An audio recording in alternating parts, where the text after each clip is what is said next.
¿Cómo están? Buenas tardes para todos. ¿Cómo andan? Buenas tardes. Hola, buenas tardes. ¿Cómo están? Bueno, Yani, Buenas tardes, Vani. ¿cómo va? ¿Cómo andan? Bueno, Qué buenas tardes. ¿cómo va? Yo quería, estoy ¿Qué signos? gripada, pero mejorando, espero. Iba a te Des- preguntar una cosa. Los temas de hoy van a caer mañana al examen. eh, a ver, ténganlos vistos, ¿sí? Sí. Eh, léanlos, léanlos, pero, o sea, sabemos que hoy es la última clase, o sea, utilicemos el Zoom para que tengan, esperen que hay alguien, me está haciendo como eco. Ahí está, gracias, gracias. Eh, hoy vamos a tratar dos temas, ¿sí? Que van a ser cardiopatías e ictericia. Y como siempre, vamos a reservar los últimos minutos eh, para hacer el caso clínico juntos, ¿sí? Que seguramente va a ser de ictericia. Así que aprovechemos para que tengan bien estos temas. Después también la clase, a ver, las vamos a tratar de subir. Eso quizás lo que vamos a hacer, ¿saben? Es más que nada para que les quede el material, porque como dice siempre, como les recordaba Yani, ¿se acuerdan al inicio de la cursada? Para que después descarguen todo, ¿sí? Por favor, independientemente de lo que hayan descargado o no, para el final de carrera, porque una vez que ustedes rinden, ¿sí? Ya los inscriben en la próxima cursada, vieron que ya no Claro, tienen para acceso, que ¿sí? tengamos el material, los temarios, hasta Sí, porque tenemos el final de carrera.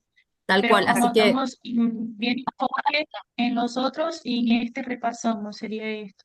Y otra consulta, cuando tengo un lactante sibilante recurrente, ¿el ujú. tratamiento depende de cómo está el caso clínico o yo solo doy corticoides inhalatorios?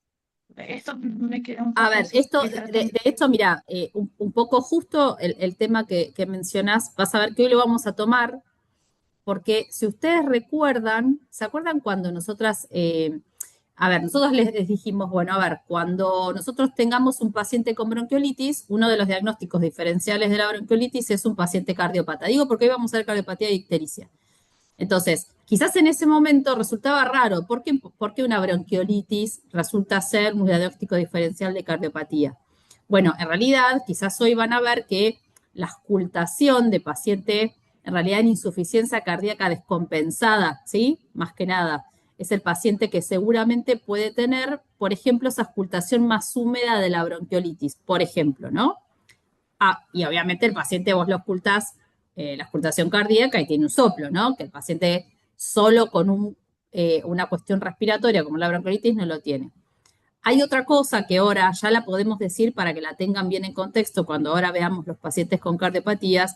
¿Se acuerdan que es esto que vos decías, Luna? Porque un paciente lactante sibilante uno de los diagnósticos que nosotros teníamos que pensar, ¿se acuerdan? A ver, un chico con su primer episodio de sibilancia, menor de 2 años, ¿sí? Con clínica, obviamente que estamos diciendo, era una bronquiolitis. Ahora, si ese chico empieza a recurrir en sus broncoespasmos, ya no deja, no es una bronquiolitis, ¿no es cierto? Y tampoco le podemos todavía rotular con asma si tiene, por ejemplo, 12, 15, 18 meses, porque no le pudimos hacer la espirometría todavía, ¿no? Como para confirmarlo y tampoco vimos la evolución, porque eso es algo que alguien podría decir, pero Vani, el diagnóstico es clínico, sí. Entonces uno también tiene que ver cómo es la evolución, ¿viste? En los primeros episodios, bueno, no podés decirte, confirmar verdaderamente que este es un chico asmático o no, porque tenés que ver cómo va la clínica, ¿no? Cómo van, cuántos episodios tiene y cómo responde el tratamiento preventivo. Entonces, un poco ahí, Bruna, asociándolo a la clase de hoy, ¿sí? Uno de los diagnósticos a tener en cuenta, a descartar, es que ese paciente no tenga broncoespasmos a repetición porque es un cardiópata, ¿sí? De hecho, ahora van a ver cuando Vani empieza a hablar que hay cardiopatías por el tipo de comunicación que tienen que predisponen a infecciones respiratorias a repetición y episodios de broncoespasmo, ¿sí? Por lo que sería como un hiperflujo pulmonar. Ahora en breve lo vamos a ver.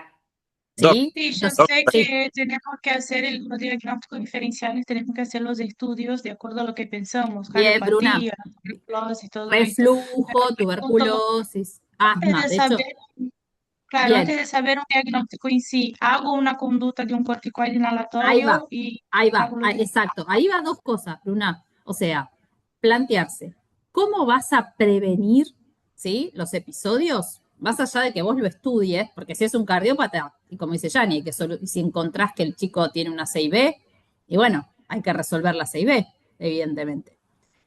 Pero a un lactante sibilante, vos ya le podés instalar el corticoide inhalado, y eso es tratamiento preventivo, ¿sí? Tu pregunta inicial fue si tiene una crisis, viste, si lo estamos recibiendo ahora, que es el paciente que ustedes seguramente recibieron hoy todo este invierno, ¿sí? Que ya no era una bronquiolitis, donde capaz que dudaban, no era duda, la duda tenía que ver con, bueno, le pongo oxígeno, pruebo o no, ¿se acuerdan? Todos ya hicimos, porque más allá del grupo que viene mañana a simulación, todos ya hicimos bronquiolitis, entonces puedo o no probar con salbutamol. Ahora, si el chico ya tiene broncoespasmos a repetición, si está desaturando, le ponemos oxígeno. Si no está desaturando, a ese sin dudar le pones salbutamol en PAF, ¿sí? Y también, ahí va a depender, y ahí va Bruna, te hice todo este cuento para que lo piensen de vuelta a ese paciente, ¿sí? Estás habilitadísima a usar corticoides orales o endovenosos, dependiendo, ¿no? Porque si el chico está con mucha dificultad, le pondrás hidrocortisona, y si no podrás usar meprednisona vía oral, que es de elección. Se puede usar betametasona también. Si alguno está diciendo, pero Vani, esto es casi el tratamiento de asma, sí, la verdad es que sí.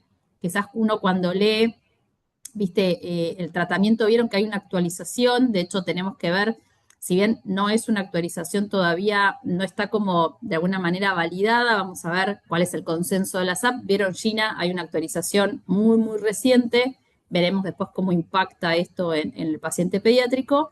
No hay grandes cambios, ¿no? Pero bueno, sí, quizás en la dosis de salbutamol y en cómo la vamos a administrar. Pero, ven, tu pregunta inicial, Bruna, fue esa. Quise contextualizar porque está muy asociado a lo que vamos a ver. Entonces, la respuesta concreta es, frente a la crisis en un paciente lactante sibilante, o sea, crisis aguda, vos le escuchás broncoespasmo, ¿sí? O sea, tiene sibilancias, claro, te evaluarás. ¿Necesita oxígeno? Sí o no. Porque evidentemente si necesita oxígeno ya es una crisis mínimo moderada, ¿no? Habrá que ver si es grave. Le podés poner salbutamol seguro, de hecho va a ser lo primero que vas a usar, ¿sí? Y quizás lo que vas a evaluar es que usar corticoides, mira, sería corticoides sistémicos. Hay que ver si chicos se los podés dar vía oral o endovenoso por la gravedad. Así que esa sería la respuesta, Bruna. Claro, perfecto, era exactamente la duda. Tal cual, te lo quise, o Gracias. sea, quise aprovechar tu duda porque estaba bueno para incluso contextualizar el lactante febril en lo que hoy vamos a hablar, porque van a ver que esto que decía Yani, no es justamente un tema que de alguna manera nosotros hablamos de cardiopatías, hablamos de cardiopatías en el contexto del diagnóstico diferencial de un paciente con bronquiolitis.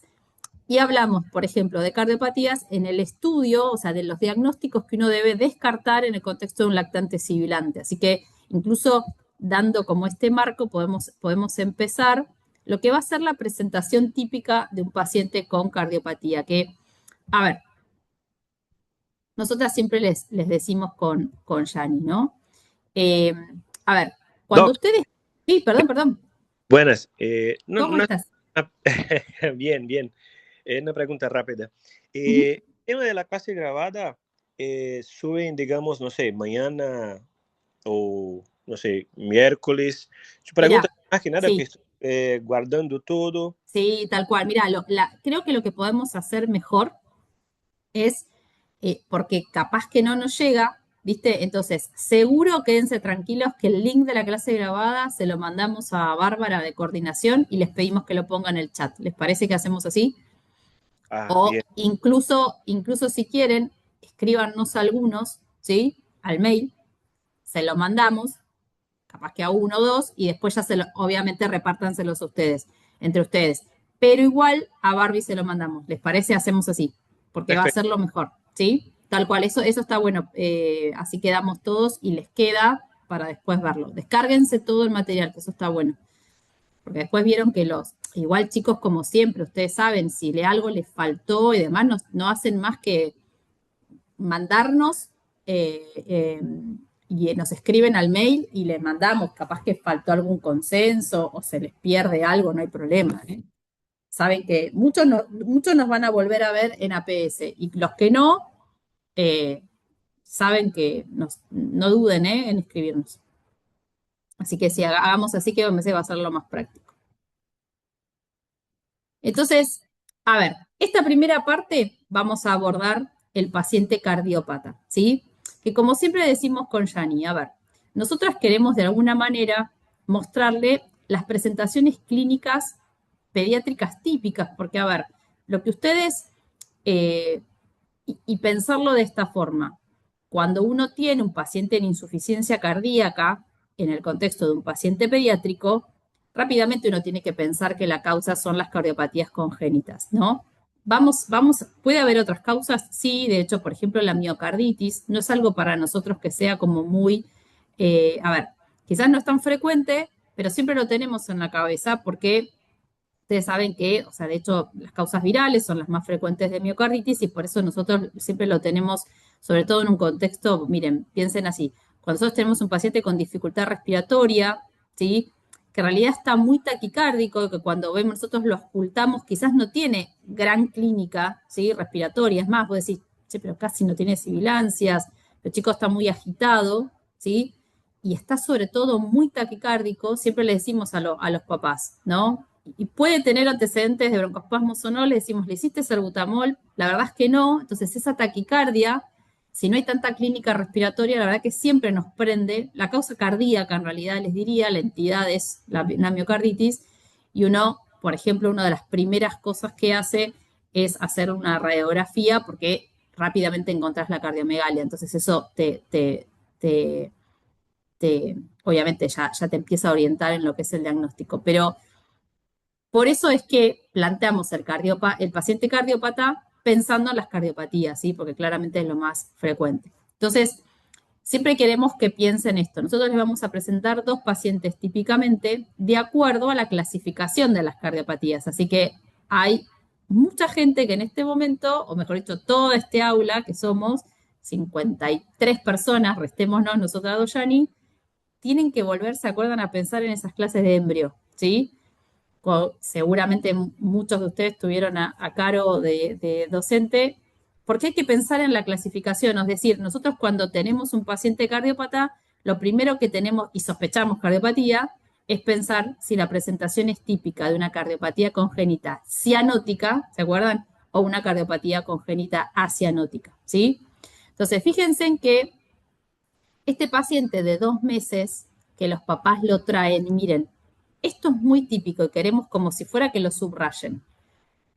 El regular progreso de peso y la dificultad para alimentarse. Que ustedes dirían, bueno, a ver, Ahora vamos a analizar por qué, ¿no? Porque ven que les estamos mostrando que vos decís, che, pero están pensando en un cardiópata a partir de esta clínica. Sí, y ahora van a ver por qué. Entonces, esta frase de que se agita cuando come, le cuesta mucho alimentarse, transpira, ¿sí? Al alimentarse, le transpira mucho la cabeza, bueno, eso es muy sugestivo para nosotros, ¿sí?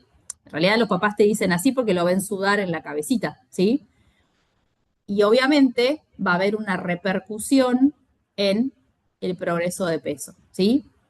Entonces, uno tiene que pensar en este contexto, se prende la alarma de cardiopatías, ¿sí? Obviamente uno piensa en que nos dicen, bueno, ¿qué diagnósticos pensaríamos? Bueno, tendríamos que preguntar, señora, ¿esto pasó siempre? Porque, a ver, el chico podría estar agitado, ponele, si tiene algo, una intercurrencia respiratoria. A los 2 meses perfectamente hoy, quizás rápidamente pensás en bronquiolitis, ¿no? Entonces, esto que esté agitado, ¿no? Uno le preguntaría, ¿tuvo fiebre? ¿Hay alguien enfermo en casa? Pensemos que la respuesta es negativa, que no, ¿sí?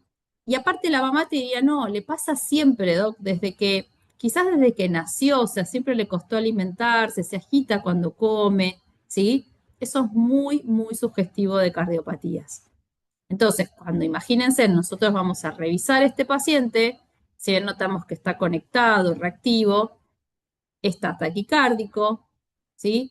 Está, sería en el límite superior de la frecuencia respiratoria, si bien tiene buena mecánica, tiene buena, ven lo que les decía, vayamos a ver la clínica respiratoria, que en realidad es normal, y fíjense en qué tiene. Si bien tiene R1, R2 en cuatro focos, tiene un soplo, ¿sí? 4 en 6 para external izquierdo con buenos pulsos y buena TA. ¿Por qué les parece que si yo estoy pensando que el paciente es cardiópata, y de hecho fíjense en que ya encontré un soplo, ¿sí? ¿Por qué la palpación abdominal es tan importante? Sobre todo en esta frase, miren, no tiene visceromegalia. ¿Por qué? ¿Qué les parece? Y descartar insuficiencia cardíaca. O sea, pensarías, Martín, en quizás buscar hepatomegalia, ¿no es cierto? Claro. O, por ejemplo, lo mismo que vos, digo, sigo tu razonamiento. Si yo estoy pensando que el paciente puede estar en insuficiencia cardíaca, es tan importante la auscultación respiratoria, ¿no? Incluso también podrían decir no encontrar un R3, que es súper válido. En pediatría, imagínate, a 160, 180 va a costar, ¿no? Pero si alguien lo está pensando, está muy bien. ¿Qué podrían encontrar en una auscultación respiratoria si el paciente está en insuficiencia cardíaca congestiva? Palpitante vivasales. Exacto, tal cual, Richard, exactamente, ¿sí? Que por eso, ven que ahora empieza como a pegar esto de decir, cuando nosotros pensábamos en un paciente con bronquiolitis, no tenía que pensar que un diagnóstico diferencial, o con neumonía quizás también, ¿no? Que un diagnóstico puede llegar a ser el cardiópata y particularmente podríamos decir el descompensado, ¿no? Porque ahora vamos a entrar un poco en el por qué también, y si quieren lo planteamos ahora. A ver, este paciente, ¿sí? ¿Por qué también pensarlo en el contexto de un paciente con broncoespasmos a repetición, ¿no? Si fuera un cardiópata, con o sin diagnóstico, pero que el chico empieza a tener broncoespasmos a repetición, ¿sí? Porque, a ver, primera pregunta, ¿sí? Este paciente en el que estamos sospechando una cardiopatía, ¿qué tipo de cardiopatía pensarían? ¿Cianótica o no cianótica? No cianótica. No, no tal cual, así no nos confundimos. Serían las acianóticas, no cianóticas, que podría ser una CIB, que podría ser una CIA, ¿sí? El ductus, ¿en quién lo piensan? También habría que pensarlo, pero sobre todo, ¿qué antecedente podría tener perinatal? ¿En quién es más frecuente el ductus? En las que no tomaron ácido, Perdón Martín, que no no escuché. tomaron ácido fólico en el embarazo. No, no, no. Rubéola. Hijos de, claro, de madres con rubiola. Prematuros. Ahí está, Ah, eso. es en prema sobre todo, en el antecedente de la prematurez, ¿sí? A ver, todas las que dijimos entran dentro de la clasificación, ¿sí? Porque, a ver, saquemos la coartación porque se acuerdan que la coartación tiene una clínica muy particular. ¿qué busca uno al examen físico de un paciente con coartación? Que vos decís, bien, Diferencia de pulso y presión en miembros superior e exacto, inferior. ¿no? Tal cual, Martín. Viste que por eso somos tan obses en buscar los pulsos femorales positivos, ¿sí? Y obviamente buscamos todos, pero con los pulsos femorales positivos uno aleja el diagnóstico, ¿no? Entonces es correcto porque hay que revisar lo que mencionaste. Entonces, este paciente impresionaría tener una cardiopatía no cianótica. Y esto es lo que les decía Yani. Estas cardiopatías tienen un shunt, ¿no es cierto? De izquierda a derecha. Y eso, en realidad, termina repercutiendo en dónde? Los flujos y a la larga, si no lo diagnosticás, las presiones. Y a nivel pulmonar. Exacto, Nicole, tal cual. Y eso es lo que termina dando esta clínica respiratoria que muchas veces es reiterada, ¿sí? Los broncoespasmos y después predispone a infecciones respiratorias, ¿sí? Entonces, por eso el paciente se te puede presentar como un lactante sibilante en el que tenés que pensar una cardiopatía. ¿Entendimos ahora cómo llegamos? ¿Sí? Independientemente de si está en insuficiencia cardíaca o no, porque es lo como mencionaba Martín, bueno, acá no la tiene, y este chico sí te puede empezar a hacer a la larga, si no lo pensás, o con diagnóstico, igual, broncoespasmos a repetición, ¿sí? Y piensen que si bien nosotras acá planteamos, decimos, che, pero pará, no le escuchaban un soplo, ojo, porque algunas CIB, el soplo a veces no es tan evidente, va a determinar de acuerdo al diámetro Eso de es re la CIB. importante, porque capaz que alguien dice, che, pero ¿cómo se tragan? Y bueno, es lo que dice Yani.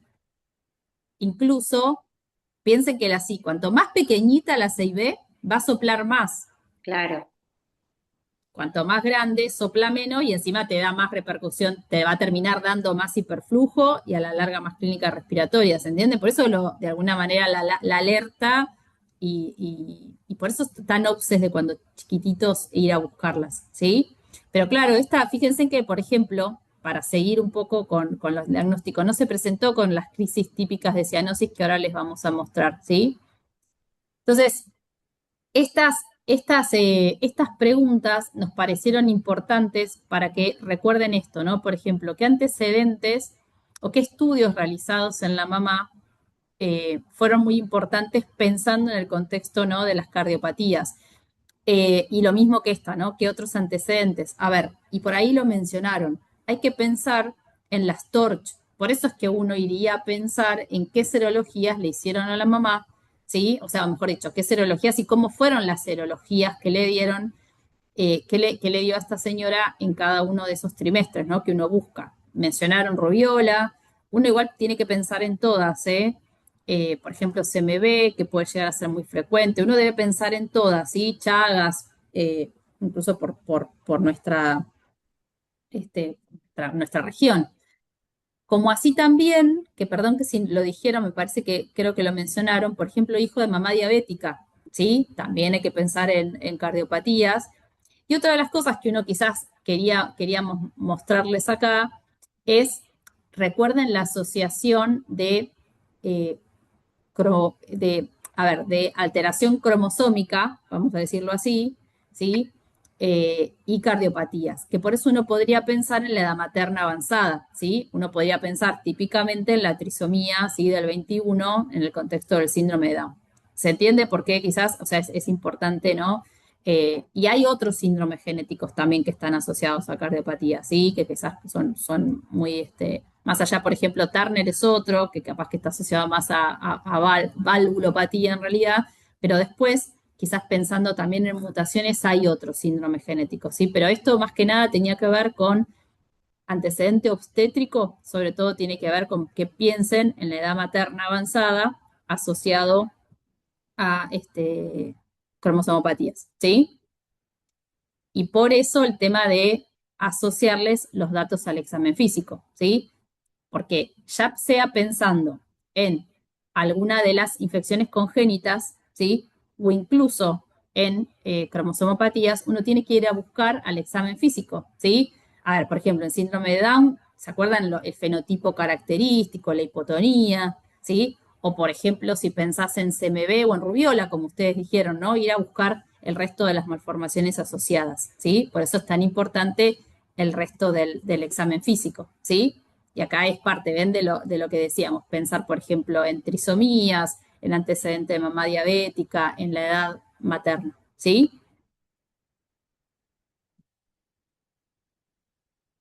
A ver, si sospechamos una cardiopatía, ¿sí? La interconsulta obligada es con el cardiólogo infantil, ¿sí? Nosotros, es el cardiólogo infantil el que hace el ecocardiograma con Doppler, ¿sí? Para, obviamente, es el gol estándar para poder hacer el diagnóstico y confirmar la cardiopatía y qué tipo de cardiopatía, ¿sí? Nosotros como clínicos, en realidad, este paciente piensen que claramente, incluso si lo recibiéramos, ¿sí? Este paciente no está descompensado, pero uno podría inicialmente hacerle un electrocardiograma, una radiografía de tórax, ¿sí? Y un laboratorio inicial para poder incluso, porque hay algo que no lo mencionamos, que es, recuerden que el paciente venía por mal progreso de peso. Y ustedes cuando lo percentilan, miren cómo está el peso, ¿ven? Nos confirma que está ya en bajo peso, porque si es un menor del percentilo 3, el paciente es bajo peso, ¿sí? Y de hecho, esto muchos lo deben haber hecho cuando fueron a los distintos hospitales. ¿Se acuerdan que nosotros lo vimos con talla? Bueno, hay que ver cuánto está alejado esto. La verdad que acá me dice que está menor del percentilo 3. Yo, la verdad que no sé si está como cerquita del percentilo 3 o está muy abajo, porque eso me haría pensar si el paciente incluso está desnutrido o no. Por eso es que en esta evaluación inicial, ¿no?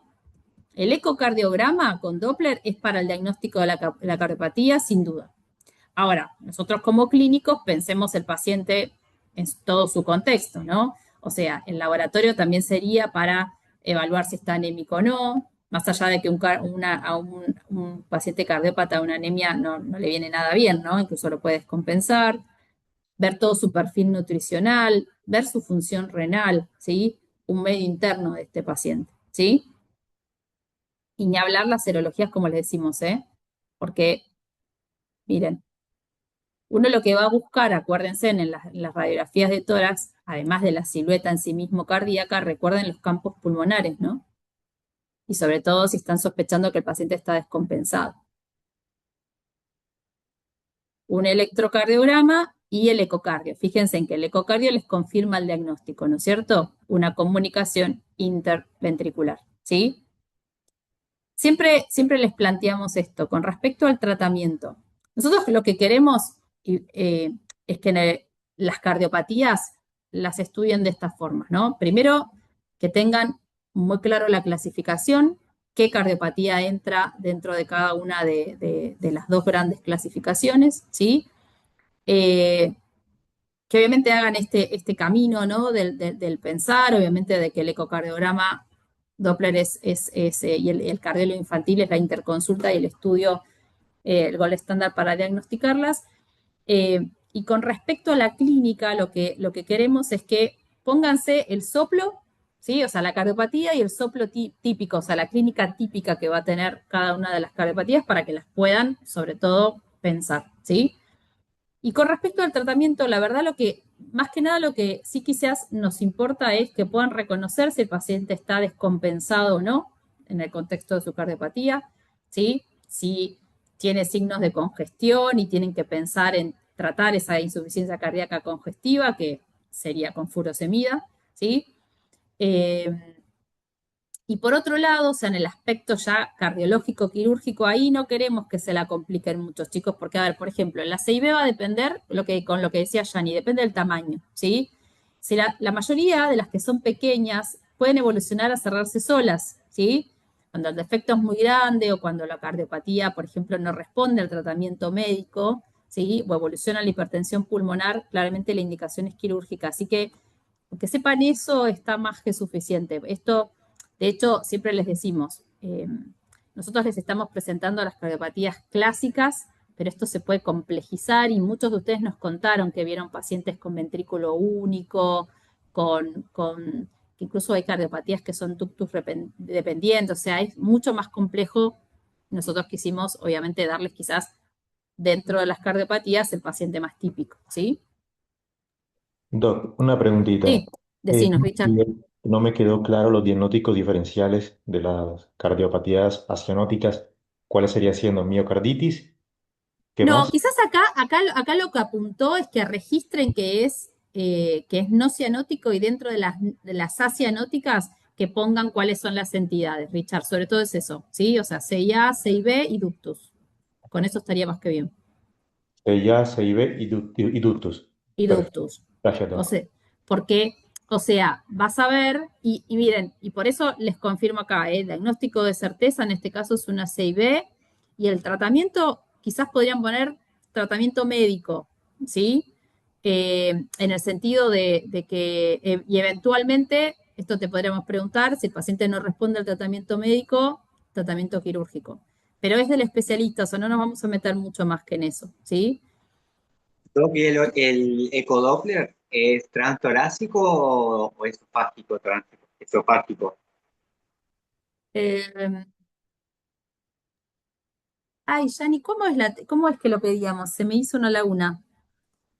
No, pero Eh, transtorácico, transesofágico, no, transtorácico, por lo menos claro. inicialmente no, no, no. No, tal Capaz cual, que se me después los hizo. cardiólogos, previo a una cirugía, piden transesofágico, nosotros no, como No, pediatra yo por lo menos nunca pedí un transesofágico. no.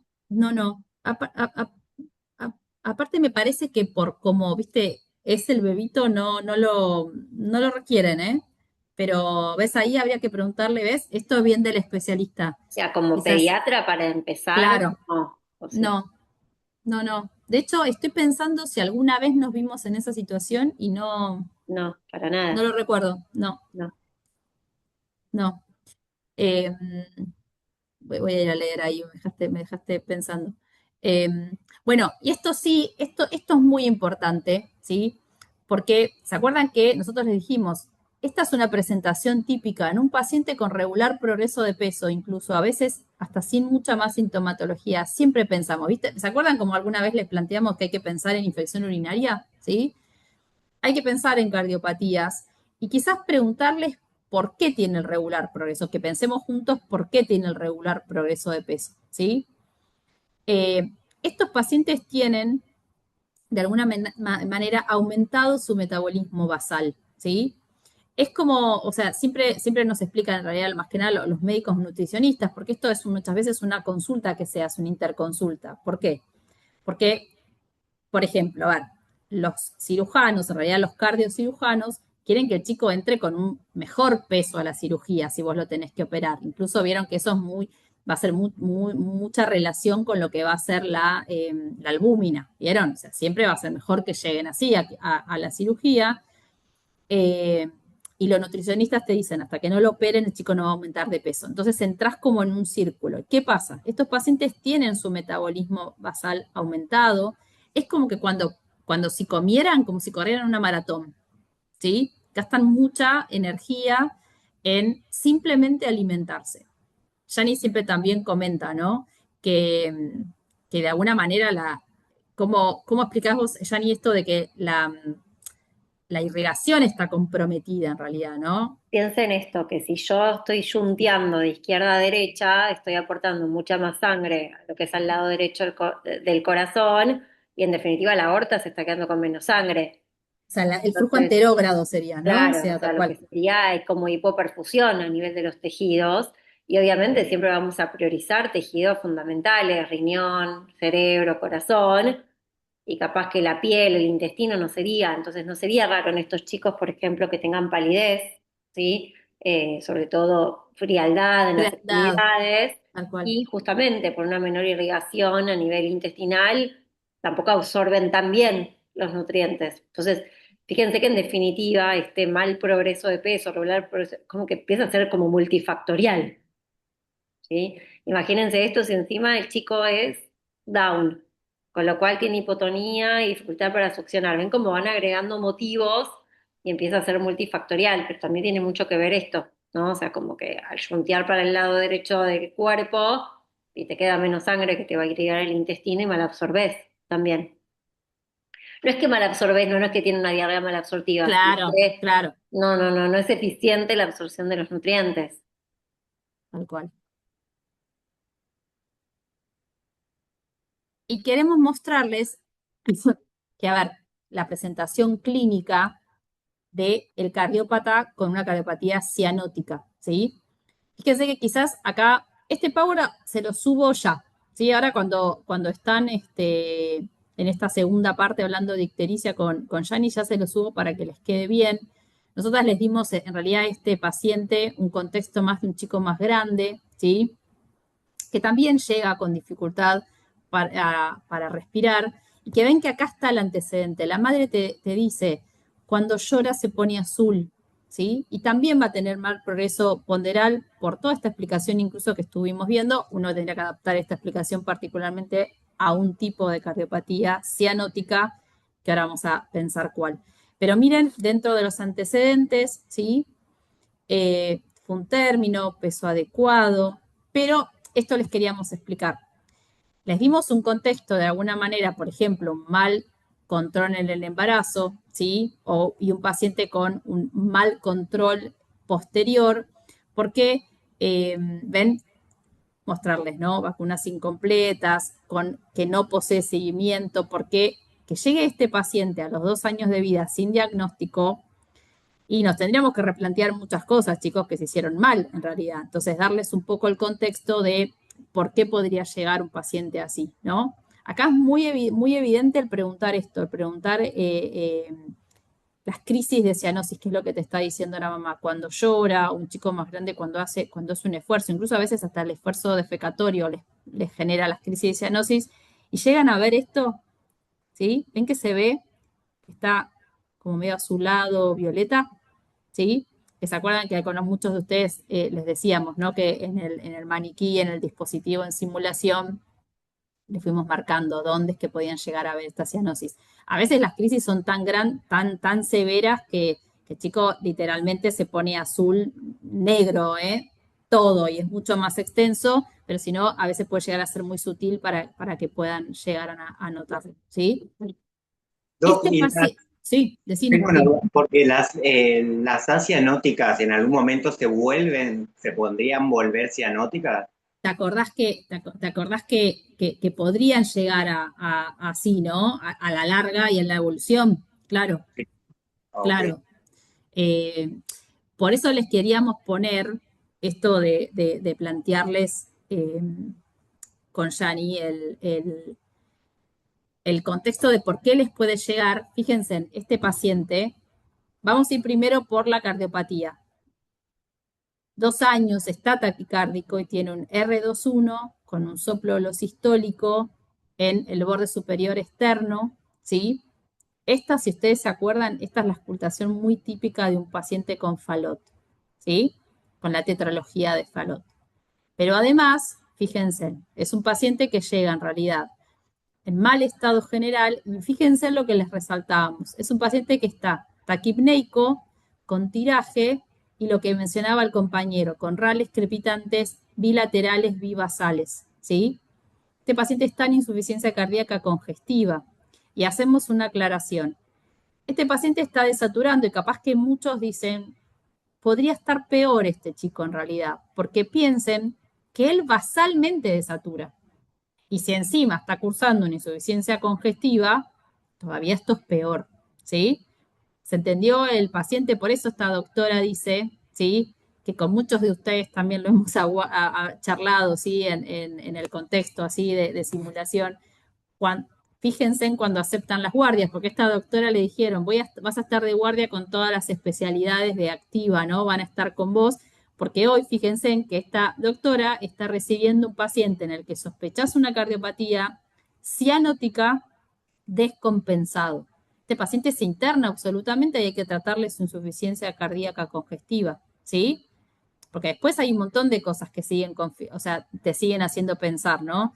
Es un paciente con mal progreso de peso, la talla. ¿Te acuerdan esto que dijimos alguna vez? Cuando vos tenés un paciente ya con mucho tiempo de evolución, cuando en realidad la noxa ya tiene mucho tiempo, toca la talla. Siempre se va a tocar primero el peso, pero después, a la larga, va a tocar la talla, ¿sí? Entonces, este paciente hay que internarlo, o sea, se va a quedar internado, ¿sí? Inicialmente es un poco lo que les planteamos. como tenemos que pensar en un paciente en insuficiencia cardíaca congestiva, uno puede pedirle, a ver, de métodos complementarios, la placa, ¿se acuerdan? El corazón en Doctora, sueco. Sí, sí, perfil, decime, decime. tanto de la CIB quanto de la tetralogía, ambos son soplos sistólicos. Sí, lo que Ok. cambiaría sería que la tetralogía sería un soplo ejectivo. Sí, y te Sería acordás esta que la... y te acordás cómo irradian, fíjate que este, por ejemplo, te dice que es en el borde superior estenar izquierdo. Vas a ver como algunos tienen una ubicación, o sea, en realidad como algunos no. Cada cardiopatía tiene un lugar particular y una irradiación particular. ¿Sí? Eso lo vas a Perfecto. encontrar. ¿Sí? Eso va a ser bien típico. Además de que este chico está descompensado, por eso les decíamos ir a ocultarlo, ¿no? Lo respiratorio. Porque esta es la diferencia. Ven como el primer paciente no estaba descompensado, ¿sí? No estaba en insuficiencia cardíaca. Tenía la cardiopatía y Y ustedes es sospechaban, cianótica o no, y vemos la claro. saturación que está diferente, sí. Ahora, este sí está descompensado, ¿sí? Ojo que el chico con CIB también te puede llegar así, ¿eh? En insuficiencia cardíaca. Este paciente, por eso ven tantos estos estudios, porque, a ver, en realidad en el laboratorio vos necesitas ver el hemograma, pues un chico que en realidad también te están planteando que está en insuficiencia respiratoria, ¿se entiende? Entonces necesitas saber la hemoglobina, ¿sí? Necesitas saber, sobre todo, ya estamos pensando en realidad en el contexto de su cardiopatía, ver la función renal, ¿sí? Está descompensado y por eso el paciente tiene el hepatograma y obviamente un estado base que esto tiene que ser arterial, ¿sí? O sea, el laboratorio que están viendo es de un paciente que está en insuficiencia cardíaca al que lo van a tener que tratar. Inicialmente, y nosotros siempre les decimos, con que ustedes inicien el tratamiento y nos planteen que es furosemida el tratamiento, para nosotros ya está más que bien, ¿sí? Después el resto, y que obviamente te digo, bueno, pero la cardiopatía, ¿cómo la vas a estudiar? La cardiopatía le tenés que pedir el ecocardiograma, ¿sí? Y por último, lo que les quisimos mostrar, ¿sí? Es que, a ver, este paciente, por ejemplo, si tiene 2 años, ¿sí? Este paciente, por ejemplo, es el que a ustedes le van a indicar, por eso les pusimos 2 años. Por ejemplo, la vacuna antigripal anual. ¿Se acuerdan? Porque esto para que se acuerden que la antigripal, ¿sí? Es una vacuna que se indica por calendario hasta los 2 años, ¿sí? Más allá de los 24 meses tenés que tener factores de riesgo. Imagínense en que se me hace un falot, pero por todos lados, ¿no? Pero todos los cardiopatas igual, chicos, tienen indicación, ¿sí? Entonces, un poco para resumirles, la idea es que piensen las cardiopatías, que tengan bien claro la clasificación y cuáles entran dentro de cada una, que tengan en cuenta la clínica típica de cada una, un rengloncito de cada una, pero que a su vez se acuerden de cómo se presenta un paciente pediátrico, ¿sí? Que progresa mal de peso, ¿sí? Que se va a agitar cuando come, transpira. Eso es pensar en cardiopatía, entonces tenés que ir a ocultarlo. Y ahí va a aparecer esto que mencionabas, Bruna, el soplo, algún soplo va a aparecer. Hay que ver. Acuérdense igual lo que dijo Yani, ¿eh? Para los que van a hacer pediatría el día de mañana. No siempre es tan evidente el soplo, ¿sí? Eh, interconsulta con cardio, ecocardiograma. Ahora, lo que después queremos siempre es que se planten y digan, ok, ¿está en insuficiencia cardíaca o no? Si está en insuficiencia cardíaca, se interna y se trata como tal. Quizás si no, bueno, trataremos la cardiopatía y veremos que no se descompensa. ¿Sí? Miren, para que se acuerden, miren qué día tan original pusieron al día de las cardiopatías, ¿eh? 14 de febrero. Docs, ¿quedó el tema cerradito? ¿Sí? Incluso que nos parece súper importante que hoy cierren más que nada, que capaz que decían, che, pero ¿por qué pensar en cardiopatía en bronquiolitis? Bueno, lo charlamos y lo mismo para el lactante sibilante, ¿sí? De hecho, gracias Bruna, porque así también cerramos un poquito ese tema. Doc, una consulta que por ahí no lo terminé de entender es ¿por qué hacen infecciones a repetición? ¿Por qué? Está re buena, Martín, porque vos sabés que de alguna manera ese hiperflujo, ¿viste? Genera ese pulmón húmedo. y eso en definitiva es lo que termina, viste, generando de alguna manera una predisposición para que cualquier infección, incluso viral, termine siendo más grave, porque obviamente, viste, el chico ya tiene de base una condición. Que, ¿sabes qué, Martín? Tu pregunta es súper oportuna, porque en definitiva es lo que nos pasa a nosotros en la clínica. Muchas veces no terminamos de saber, a ver, Yanni, cómo les transmito, que termina siendo solo su cardiopatía o, viste, por eso no, se nos complica tanto cuando el chico tiene un, viste, registro de fiebre, porque en realidad muchas veces lo que sucede es que es lo más frecuente, que las virosis son las que los terminan de descompensar. Compensar, claro. Entonces, viste, es como decirte, es solo el pulmón húmedo del cardiópata que tuvo un registro, viste, de fiebre porque tiene, no sé, tuvo un resfrío, Claro, o por está eso descompensado. o está descompensado. ¿Se acuerdan cuando nosotros les decíamos que un paciente con bronquiolitis menor de 3 meses se internaba por edad, pero si tenía una cardiopatía se interna siempre? Es porque eran los que tenían riesgo para infección respiratoria grave, ¿sí? Así que tu pregunta está muy bien porque en general es la duda que tenemos todos cuando recibimos un cardiópata con dificultad para respirar y febril. Listo. Es como que vas a dos puntas en realidad, siempre. Es como que se cuida su, o sea, y a veces tratás su insuficiencia cardíaca y por otro lado la infección. Ni hablar si es una neumonía, que también lo tenés que internar. Claro. Es como que sí, pero el flujo pulmonar genera como un terreno ávido para las infecciones. Tal cual. Ustedes ahora ya son la generación, por ejemplo, de médicos. Antes, neumococo no estaba en el calendario oficial, ¿viste? Pero para ellos sí. O sea, siempre hubo que cuidarlos de las infecciones respiratorias. Así que está re bien pensado. ¿Alguna otra duda? ¿Algo que haya quedado de este tema?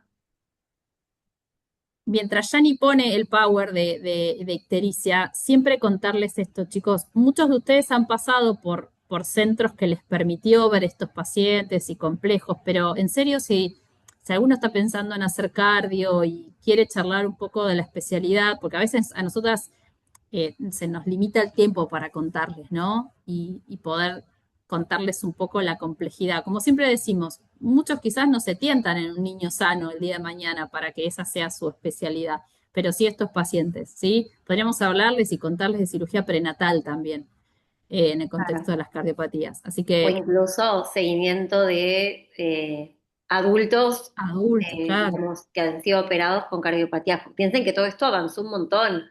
O sea, y la verdad es que tienen una buena sobrevida y finalmente a la larga se tienen que controlar de adultos. Y hay como dentro de la cardiología de adultos una rama que es el seguimiento de los pacientes que tuvieron una cardiopatía congénita pero que son adultos, como opciones, ¿no? Que tiramos. Bueno, arrancamos con el último caso clínico de la rotación. Fíjense, Rapidinho, em la tecnologia ele falou se eu sirvo a cirurgia, se interconsulta e sí, todo. sí, Sí, piensen que sí, la Bruna, terapia sí. del palote es de lo que entra a las cardiopatías complejas, porque vos tenés una CIB, tenés Sim, una pero aorta antes que te salen que de los dos ventrículos, tenés, en este momento estoy ahí con el nene, ¿qué puedo hacer para como ayudar a él hasta que llegue el bueno, por cardio o eso ahí va a alguna depender si cosa? está compensado o descompensado, o sea, seguramente lo que siempre hay que hacer, a ver, si está descompensado, vos vas a tratar la insuficiencia cardíaca, y si no, es ponerlo en las mejores condiciones desde lo médico para que pueda entrar a cirugía. Sí. Yo De leí hecho, morfina, Funcional, control de sí, beta-bloqueantes y quería infecciones. saber si estaba en sí. camino o nada que Sí, ver. porque, sí, no, no, lo que estás planteando exacto es el tratamiento de las crisis. Sí, porque en realidad, Sí, a claro. ver, Ah, si el paciente llegara con la crisis o te hace una crisis de cianosis, por eso sacarle sangre, ponerle va a ser todo un tema, porque seguramente se va a poner, va a ser una crisis, se va a una poner crisis. negro. Siempre recordamos con Janine, un paciente, ¿te acordás? En la 8, en la unidad 8, siempre hablamos de la unidad 8 del GUTI, que claro, sacarle sangre era todo un tema. Y porque, Bruna, tu duda está bien, porque por más que vos le pongas oxígeno a ese paciente, no va a mejorar la saturación por la fisiopatología de la tetralogía, ¿sí? Entonces, lo que vas a ver es lo que uno busca muchas veces si vas a, de hecho, seguro leíste el uso hasta de vasoconstrictores, porque lo que hay que tratar es a Ujú. toda, el objetivo sería que meter sangre en el pulmón de alguna forma. Entonces, Sí, es que y se lo sedan. sabemos que en la práctica es un poco distinto, ¿no? Y a veces nos llega así nenes que están mal y A vos ver, nosotras, bajo una de no- ¿qué hago? Porque el nosotras, oxígeno no va sí, a mejorar. nosotras, a ver, el oxígeno se lo pone seguro y te podemos decir que nosotras sí lo sedamos a los pacientes, ¿eh? Sí.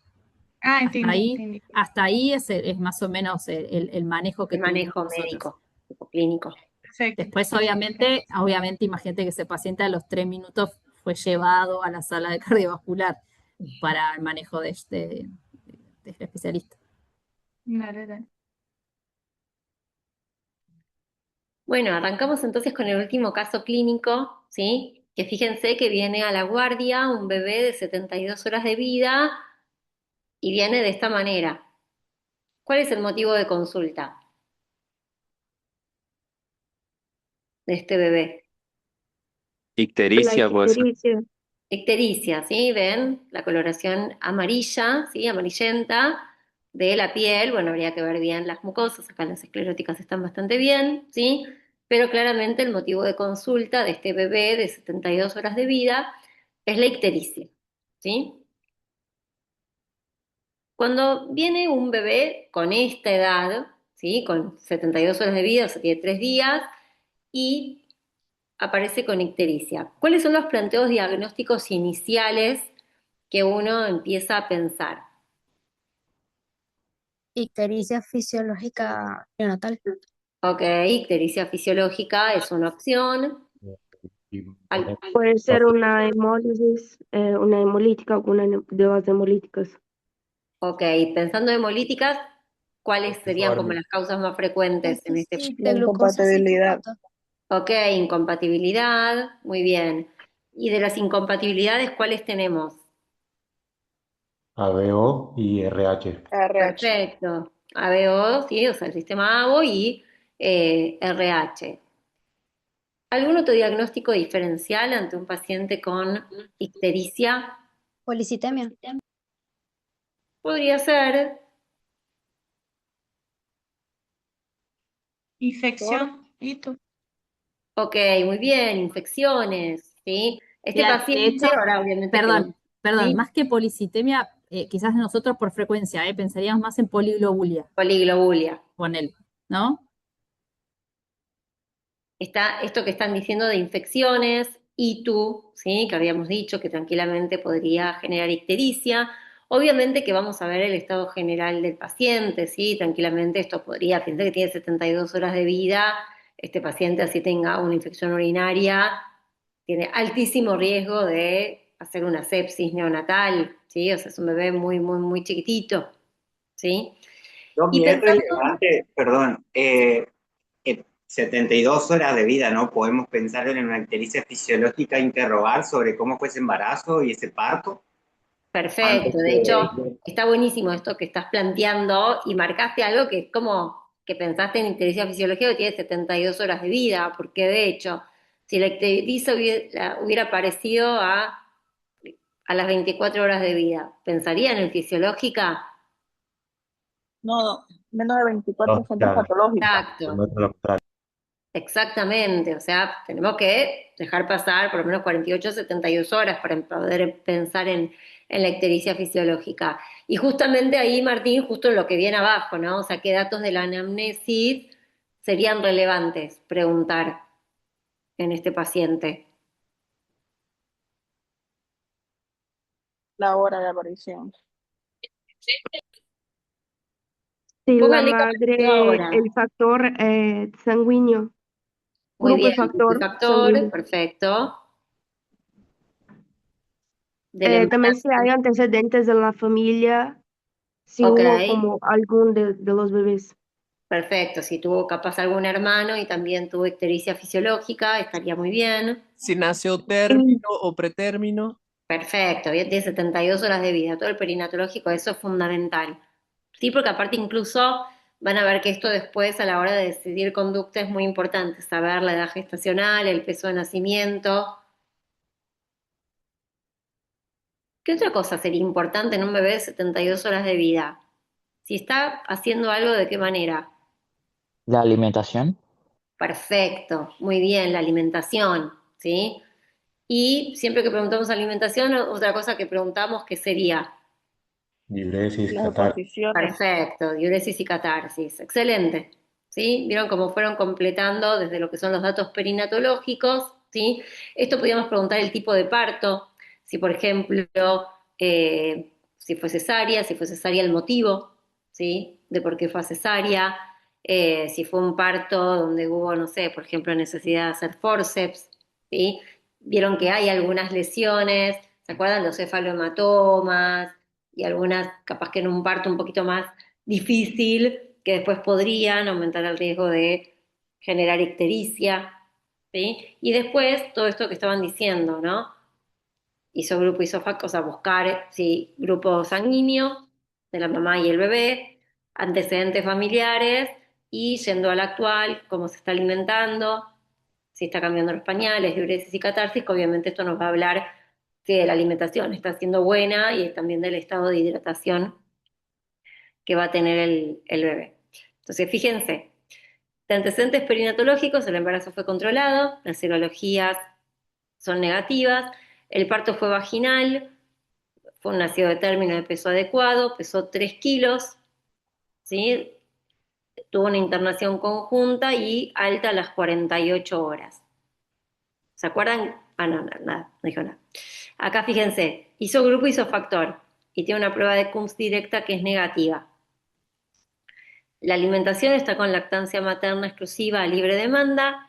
Las vacunas completas con carnet, ¿cuál vacunas? ¿Qué vacunas tendría este chico? 72 horas de vida. Hepatitis Diabetes B Que y ir a B hepatitis BCG. B. y hepatitis Perfecto, solo eso. ¿Sí? No tiene antecedentes familiares. La pesquisa perinatal está pendiente, el resultado, se la tomaron, pero está pendiente el resultado. Y se acuerdan que las autoemisiones pasó a ambos oídos, esto se informa normal, ¿sí? Así se informa cuando el resultado es correcto, ¿sí? Lo vamos a ir a revisar a este paciente. ¿Qué vamos a tener en cuenta al revisar a este paciente antes de que mostremos el examen físico? ¿Qué cosas irían a revisar de la ictericia? las mucosas, Las mucosas, la, la ¿Hasta piel, dónde llega el color amarillento? ahí está, hasta dónde llega el color amarillento, ¿sí? Vieron que justamente esto nos va a determinar y se correlaciona con la cantidad de bilirrubina que vamos a tener en sangre. Muy bien. ¿Algo más que miramos los pediatras, por ejemplo, en un paciente chiquitito? De pronto hepatomegalia. Ok, podemos chequear hepatomegalia. El cordón umbilical. Muy bien, el cordón umbilical, a ver cómo está exactamente. ¿Sí? Entonces, bueno, fíjense, el paciente tiene 140 por minuto, 72 horas de vida, eso es normal, 35 minutos de respiratorio, está conectado, reactivo, vigila, está normohidratado. Fíjense que tiene ictericia de piel y mucosas y la ictericia compromete hasta los tobillos. ¿Sí? O sea, el chico es un pato, por decirlo de alguna manera. ¿Sí? Está todo amarillo. ¿Se acuerdan que siempre la ictericia progresa generalmente cefalocaudal? ¿Sí? Empieza en cara y después va bajando. Bueno, este chico llegó hasta los tobillos, la ictericia. Después fíjense que todo el resto del examen físico es completamente normal, no tiene visceromegalias, esto que habían dicho. Fíjense que la diuresis y la catarsis es positiva, la mamá está refiriendo que está cambiando alrededor de 10 pañales de diuresis y 8 de pañales de catarsis. ¿Eso les parece bien? ¿Les parece un montón? Correcto. Bien. Perfecto, sí, está con lactancia materna libre de demanda, es muy chiquitito, seguramente está tomando la teta bastante seguido, así que perfecto, está muy bien. Los genitales no tienen ni particularidades y el peso actual es de 2 kilos 850. ¿Se acuerdan que había nacido con 3 kilos? ¿Qué piensan de eso, ese descenso de peso? Está dentro del normal porque son 10% del peso que se puede perder. Perfecto, exactamente, ¿sí? Este bajó un 5% del peso, ¿sí? Así que, digamos que está dentro de lo esperable del descenso de peso.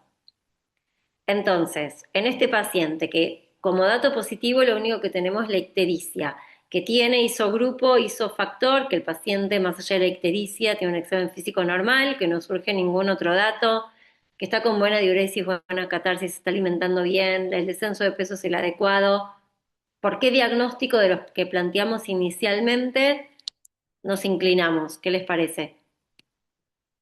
Leche materna. Para hacer ictericia por leche Ictericia, materna tiene que ser mucho más tardío.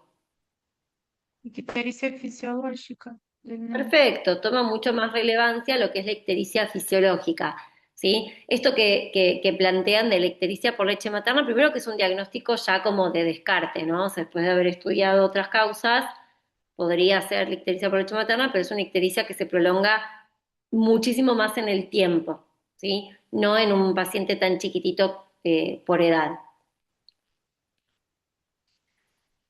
Entonces, un poco los diagnósticos diferenciales de pacientes con ictericia neonatal ya les estuvimos hablando, ¿sí? Y en este paciente, ¿no? Que tiene una ictericia que llega a los tobillos, ¿consideran necesario hacer exámenes complementarios? Sí, Sí. ¿Y qué le harían y por qué consideramos necesario? valores de bilirrubina. Valores de bilirrubina. ¿Y cómo pedimos el estudio? ¿Qué pedirían? Se La total, pediría directa e indirecta. Perfecto, pedimos bilitotal y las fracciones, directa e indirecta, ¿sí? Obviamente en este paciente ya lo teníamos, podemos volver a pedir la CUMS, el grupo, el factor, ¿sí? Sí, obviamente no lo tenemos ni hablar que lo volvemos a pedir, pero fundamental pedir la bilitotal y las diferentes fracciones, porque de hecho, si nosotros pensamos en ictericia fisiológica, ¿cuál es la fracción de la bili que debería estar aumentada? ¿La directa o la indirecta? Indirecta. Directa. La indirecta. Y acuérdense que cualquier aumento de la bili directa, eso es patológico, ¿sí? Ahí se empiezan a aparecer otros diagnósticos diferenciales, ¿sí? Pero ya es patológico. No, entonces, mismo siendo fisiológica, además de la bilirrubina, también pido grupo factor cumbis. Capaz que si También lo pido. tenés no sería necesario, ¿sí? Pero sí lo tenés que chequear sí o sí.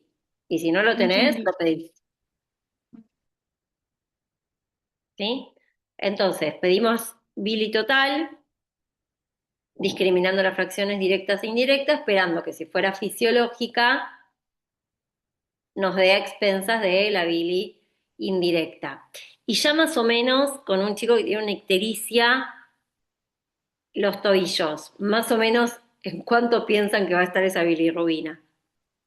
Mayor de 10. Mayor de 10, yo les diría que se la jueguen un poquito más. más de Más de 15. 18, 18. 15 20. seguro, ¿sí? Probablemente este chico esté más rondando los 18, seguro, y capaz que incluso está más alta, ¿está?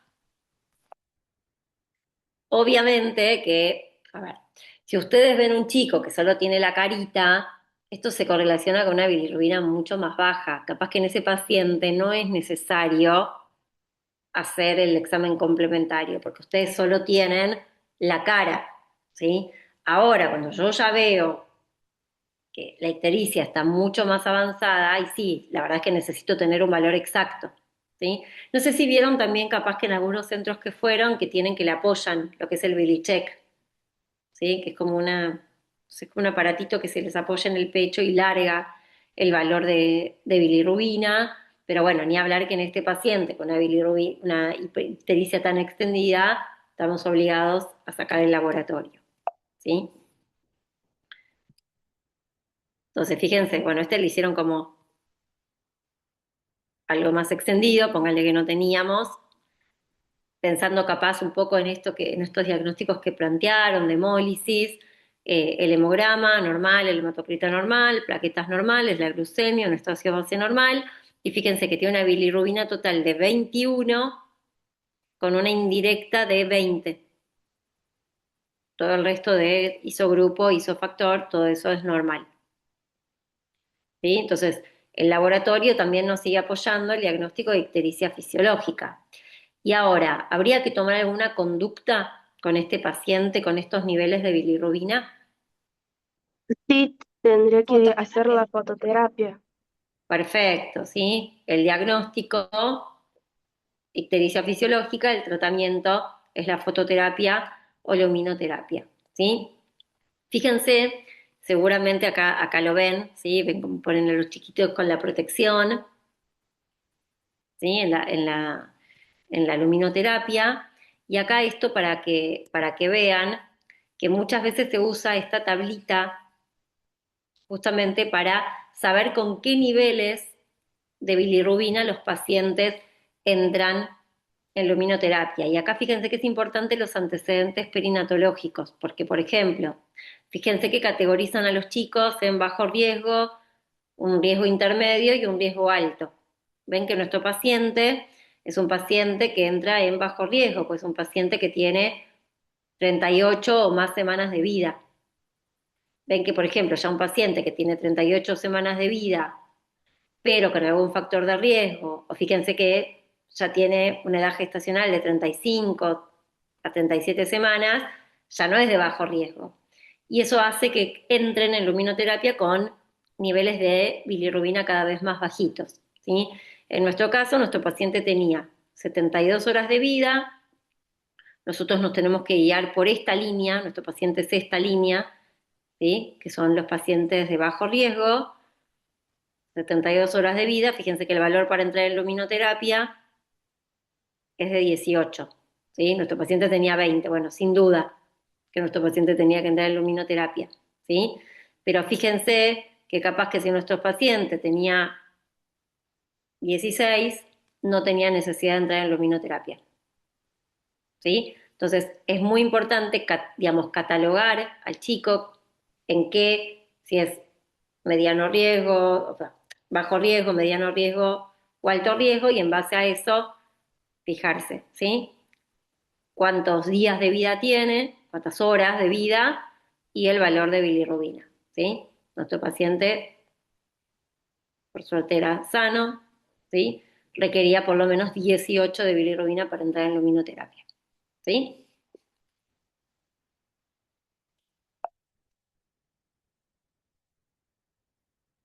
Fíjense factores de riesgo para entrar en luminoterapia. Esto que hablábamos, ¿vieron? Cuando el parto a veces es un poquito más complicado y aparecen los cefalomatomas, esto por la reabsorción puede generar ictericia, ¿sí? Esto que hablaban de la lactancia materna.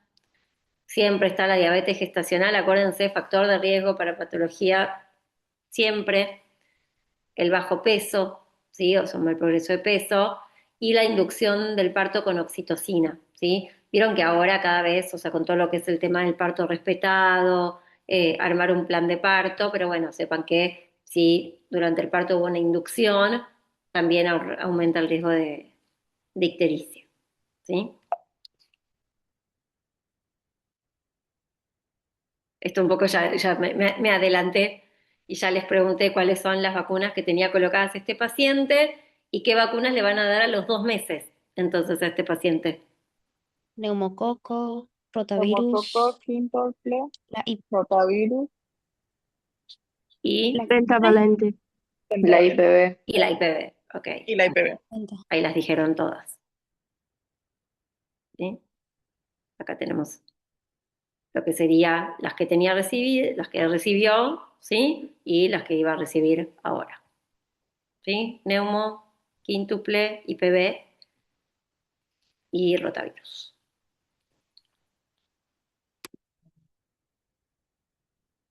¿Alguna duda? Yani, si querés, les comparto yo que tengo el casito que lo Ah, sé. bueno. No, ¿Duda, quería preguntar consultas? sobre pero no es sobre ictericia. Aquí cuando estamos acá, entonces estoy como me acordando de otras cosas, ¿no? Si tengo un lactante febril y ahí sabemos que si es sin foco pensamos en hito. Y si es menor a 3 meses, damos ceftriaxona.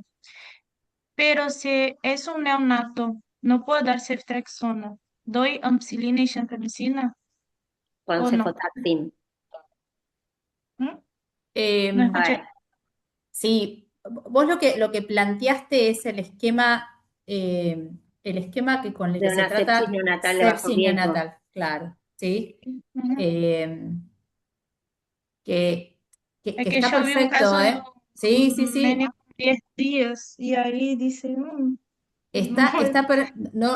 decimos que esté mal, ¿eh? No decimos que esté mal. Lo que sucede es que muchas veces ese es el esquema con el que se trata sepsis inicialmente, pero como te dice Yani, quizás si vos ya tenés el sedimento, ¿no? Porque vos lo planteaste en el contexto de pensar ITU, ¿eh? Por eso te hizo la aclaración, Yani, ¿sí?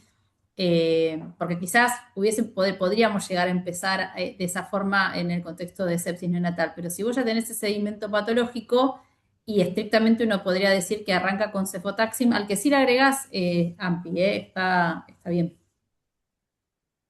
ah, claro, un Le- cefotaxis también. a ver, les podemos hacer Pero esta está bien que aclaración. no se da ceftriaxona. No, ceftriaxona no, y No, eso está porque bien. justamente aumenta el riesgo de hiperví y por lo tanto el riesgo de kernícteros. No Y puede ni ser neonato. dexametasona. En Lo que otro están contexto, no hablando dexametasona, otro contexto. Los dos fármacos que no se dan en los neonatos sería este.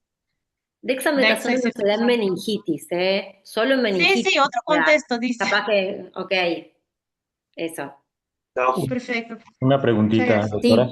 Sí, sí. En ictericia, no sé, no me quedó tan claro. Si son menor a 48 horas, se empieza siempre en patológico, ¿verdad? Menor a 24 horas Menor a primero. 24, mayor a 24 y no se encuentra una causa patológica independientemente de la ictericia, perdón, de la bilirrubina indirecta, siempre es ictericia fisiológica, mayor a 20.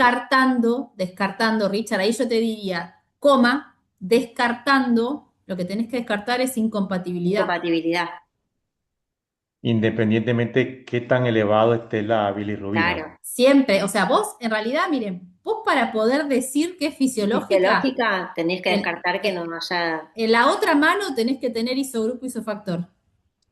Ah, buenísimo, perfecto.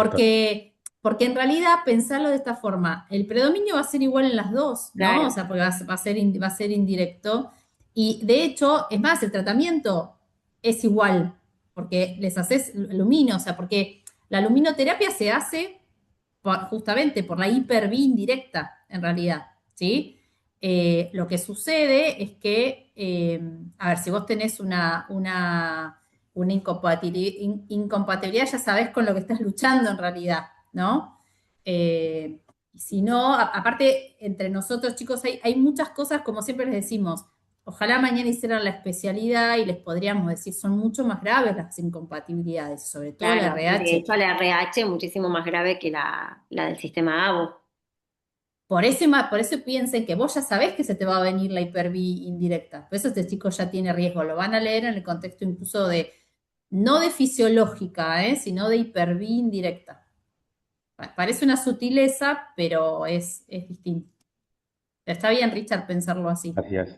24 horas, ¿viste? 24 horas, esto siempre es patológico. Y uno como que pensás a grandes rasgos las incompatibilidades, RH, ABO, pensás en las anemias hemolíticas, si querés ponerlo ahí, las infecciones, que tenés que pensar sobre todo en la sepsis, como mencionaba, por ejemplo, Bruna recién, y en las TORCH, si querés.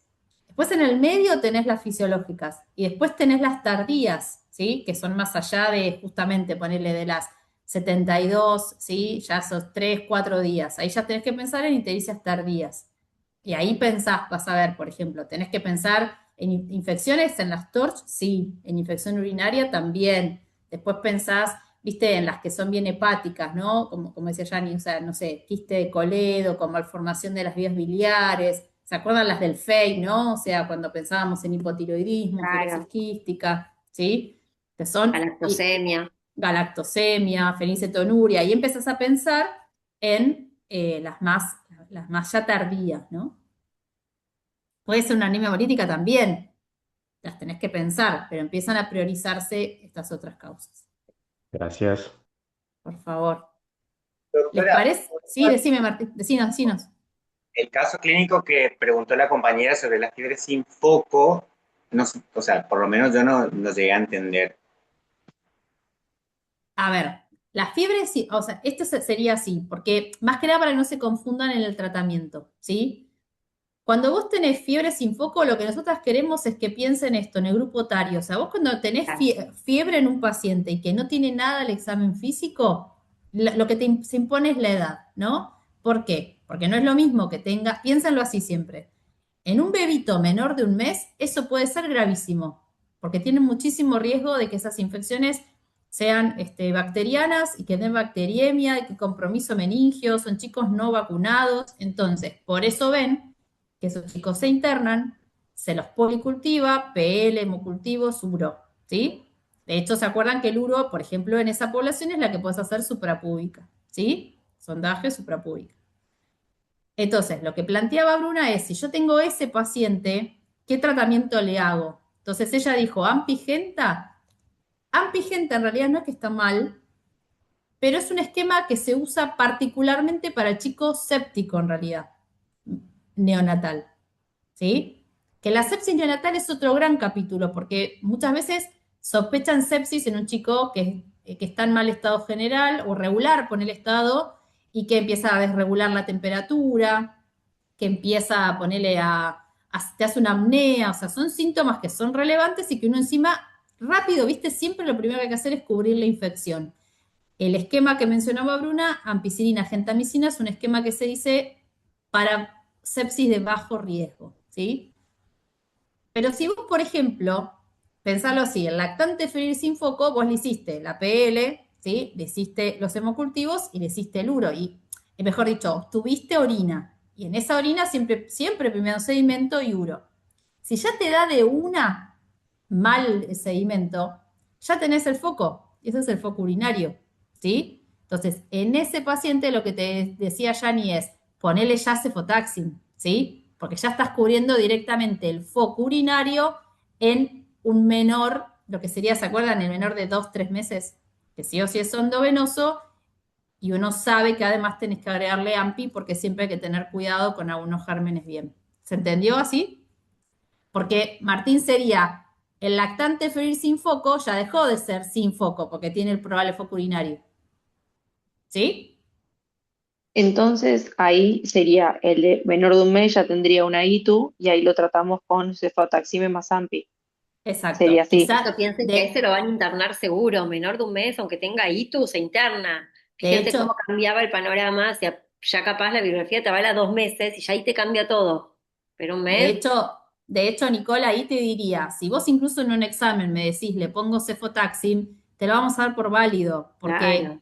el saber que hay que agregarle AMPI es muy ya un tratamiento específico de una subespecialidad pediátrica, ¿sí? Pero, de hecho, si me decís una céfalo de tercero, Todo ya va a esto estar bien. es solamente los neonatos, no es No, lo que Neo, estudiamos. Que lo que no, estudiamos, solo, la que habló siempre de rango de 3 meses, menor o mayor. Lo que yo pregunto es exclusivo de neonatos, menor a 28 exacto, días, porque ya es como un grupo totalmente, Es un grupo particular, etario distinto y se comporta totalmente, distinto. totalmente, totalmente, tal cual. Sí, ¿quedó? Esto en realidad lo que te refleja es que la infección urinaria puede no tener síntomas en realidad. ¿Cuál es la clínica que puede tener un paciente pediátrico con infección urinaria? Nada, solo fiebre. ¿Sí? Esa sería. Y después puede no tener fiebre y tener regular progreso de peso, ¿ven? Entonces, como que eso es lo bien típico del paciente pediátrico. ¿Por qué? ¿Viste? Voy a decir, ¿por qué? Porque, ojo, que puede tener malformación de la vía urinaria, entonces por eso es lo que te termina dando la infección. ¿Estamos? ¿Agarran el papelito? ¿Sí? Yani, vos cronometrá. Sí, espera que pongo el cronómetro. Vamos a hacer dictericia, para que ya se ubiquen. Hacemos dictericia. Espérate.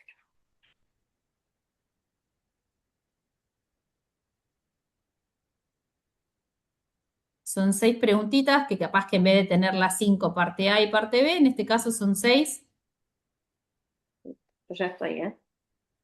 Estamos, chicos. Ahí largamos.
Tres minutos, chicos.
Un minuto.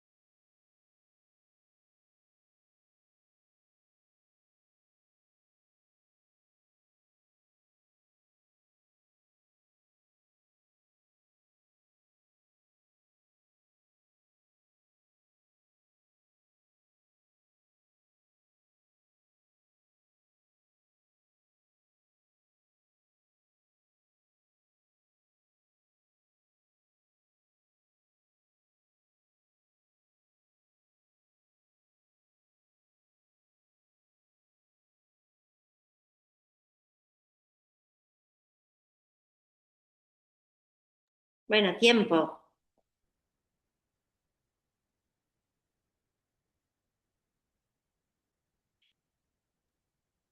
Bueno, tox, miren, ¿sí?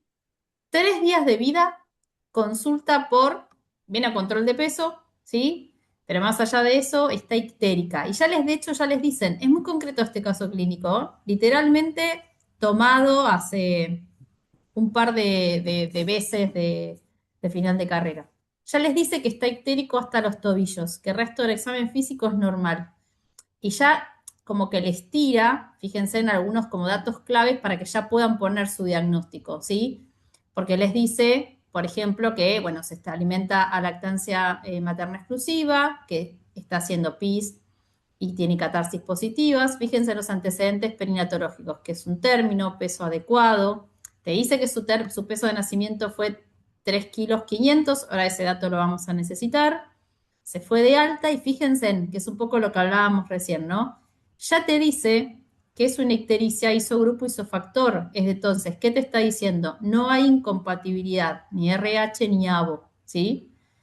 Es más, te corrobora, de hecho, acá, por ejemplo, si te diría, ¿cuál es tu sospecha diagnóstica? Ya podría planteártelo, ¿sí?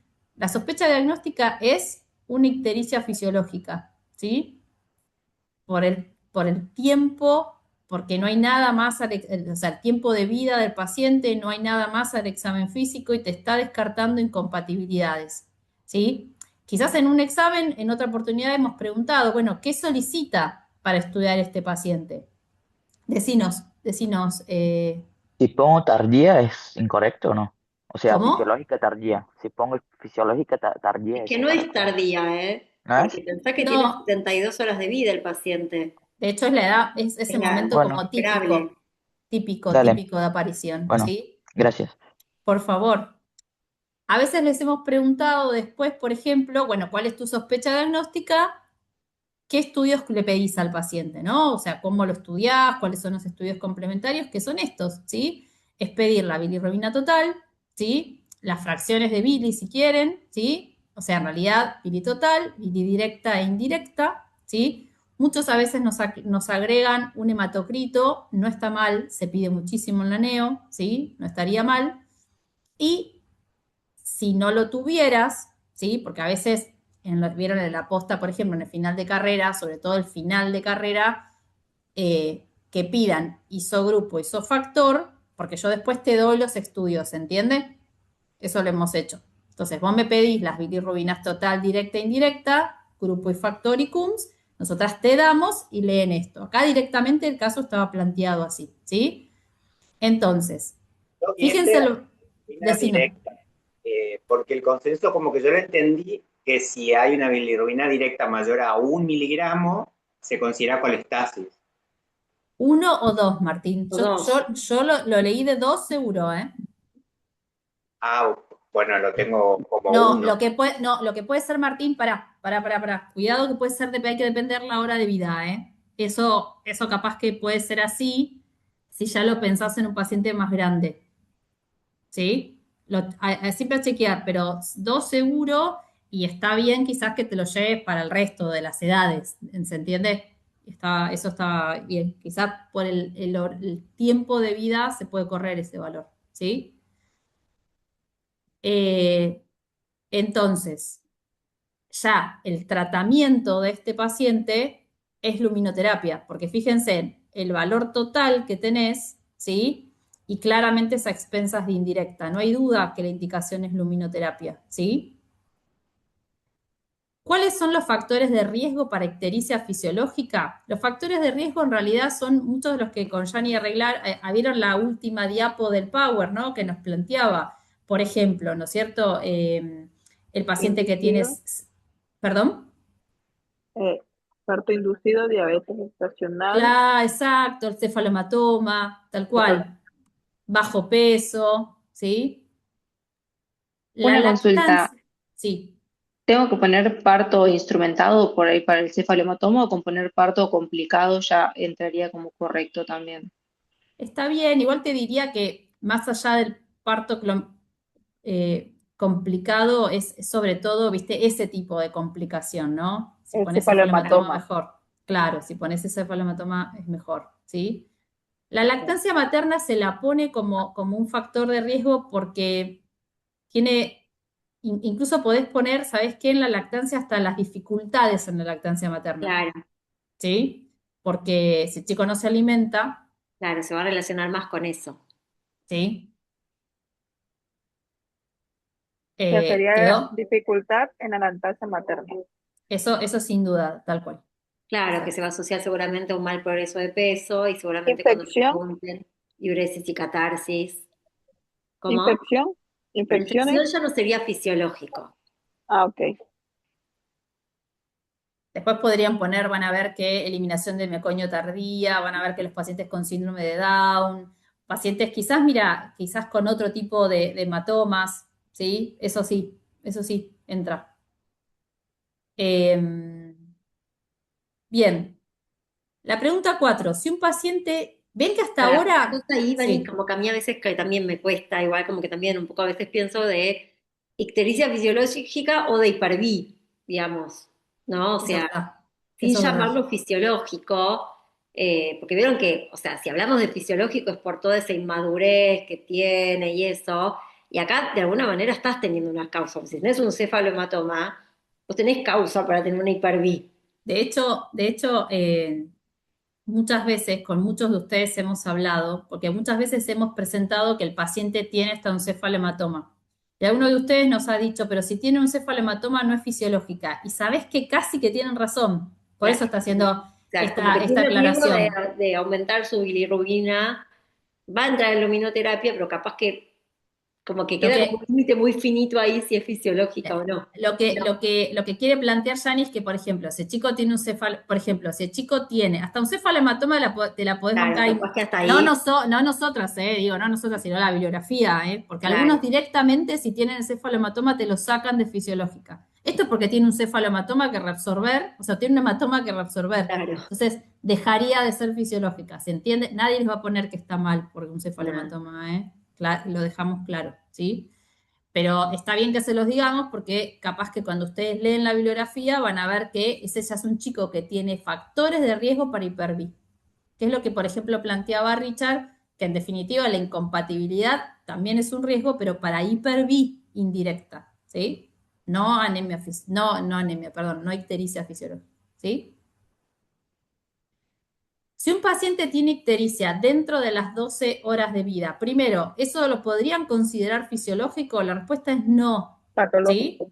Exacto, Sandra. Entonces, ¿qué diagnósticos te planteás? Y les diría, tienen que poner, podrías poner incompatibilidades, ¿sí? En realidad, ¿qué es más? Una vez lo piensa directamente desde la anemia hemolítica, o sea, acá hay hemólisis, puede ser por incompatibilidad, RH o ABO, o incluso otra clase de anemias hemolíticas, y después lo otro es infección, ¿sí? Pensar en sepsis neonatal, si quieren, sepsis y TORCH. Punto, ¿sí? Es grave esto, ¿sí? No puedes, de hecho, muchas veces hemos preguntado, ¿esto se puede postergar el estudio? No, ¿sí? ¿Qué vacunas tiene colocadas este paciente? Hasta el momento tiene colocadas. Te diría que la hepatitis B, ¿sí? Y si se fue de alta de la NEO, deberíamos pensar que tiene colocada la BCG, ¿sí? Esas dos. ¿Y cómo interpreta los datos del peso? Fíjense que el chico nació con 3 kilos 100 y hoy ustedes a las 72 horas lo pesan con 3 kilos 400. ¿Cómo se interpreta el peso del paciente? Es normal. Esa es la palabra, ¿sí? La palabra es normal. ¿Cómo habría variado normalmente el peso desde el nacimiento? ¿Cómo podría, en realidad les dice, podría haber descendido hasta el 10% de su peso de nacimiento? Este examen fue muy, muy, muy concreto, ¿sí? Muy, muy concreto, ¿sí? Sospecha diagnóstica, ictericia fisiológica, tratamiento luminoterapia, los factores de riesgo que acá podrían haber escrito un poquito más. ¿Sí? Un paciente tiene que diagnósticos, los que planteamos, vacunas, hepatitis BCG y normal podría haber variado hasta el 10%. Muy concretito, ¿sí? Siempre para recalcarles eso, chicos. Por más que no se asusten, y lo decimos para siempre, ¿sí? En el contexto de que ustedes se sientan y capaz que ven hasta enunciados largos, no se asusten, porque lo más probable es que el enunciado sea largo, pero que ustedes tengan que... Es más, es hasta, muchas veces les contamos, beneficioso para ustedes, porque van a escribir muy poquito. Seguro, casi que seguro. Docs, nos vemos mañana. ¿Sí? Doctora, una consulta. Sí. ¿Mañana se va a hacer a las 12:30 el examen o se va a cambiar el horario por el partido? Esperen, primero paren que voy a pausar así esto.